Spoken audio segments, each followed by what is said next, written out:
I am Joy, and there's always joy in cooking. Today we will make something very special again, and that is chicken a la king. So first of all, we need to make bread cups. To prepare the bread cups is that it's bread that we will make it into cups. So to make these bread cups is that you will need a muffin tins, no? And then I will simply roll it, no, to flatten. Now, others remove the sides, pero ako na I just use everything. And then I will brush this with, not exactly brush, but I will spread this with little butter, no. Okay, and then I will put this in our pastry muffin tin. Okay, so here it is. No, so it looks like that. It looks like this. So there would be crown. It would look like this. There will be crown. So I have to fill in this one. Okay, so see you. Okay.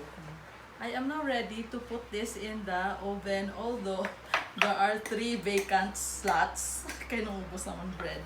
Okay, so I will be back with you and I will bake this. Okay. So this time, I will prepare the filling for the bread cups. No? That's chicken, the chicken a la king part. Okay. So I will need to put on the flame. And then I will heat the pan, and then I will put in the garlic. It's not hot yet. Okay, so this is garlic, about 2 tablespoons of garlic. Yeah, you're right, the pan is not hot. Okay, so we are now ready to put in our onions. Siguro my onion is about 1/4 cup onion. And then I have here also chopped celery stalk. Now I use only 1 celery stalk for this. About 1/4 cup celery stalk. And then I have also this pepper. Bell pepper diced, about 1/4 cup also. So you have to saute until you get all the flavors. And then I have here mixed vegetable. This is made up of carrots, corn, peas, and you can find this in the frozen section of our groceries. And then I will add this one. This is mushroom. Okay. Drained mushroom. Although I see water, some water. Okay lang. And then I will add in the chicken. This is flake chicken. Chicken breast, by the way. No? So I think I use about 1 kilo of chicken meat. Okay. Yan. And then I will add in some of this flour. Now about 2 tablespoons of flour to thicken the mixture. And then I will add some salt.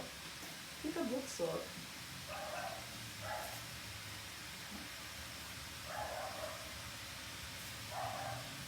Kailangan salt.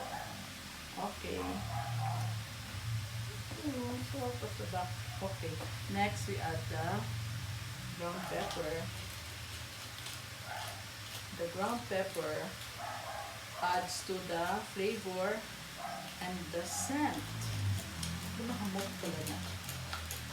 Okay. So, next, now we just add this one. we will add the cream. I'm using this Nestle cream. Oh. Okay. So, and then after this, we will wait for our bread to be toasted well. And then we'll just put in this one. Over. Okay, sige. See you. So I will turn off the flame. Now it's completely blended. I already tasted it, and then it is perfect. So now our bread has been baked.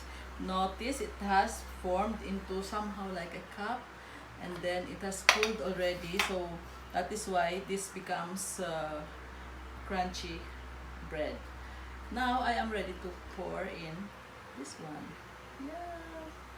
Okay. No? So here, I will put this in the tray. I cannot stand. Okay. So, sige lang. We will put another one there. Okay. Yeah, done it. Okay, cut. I have to fill in lots of that one. And here it is. There, my chicken a la king. Enjoy. I hope you will make one too. This is so easy to make. Kaunta, everybody. Bye.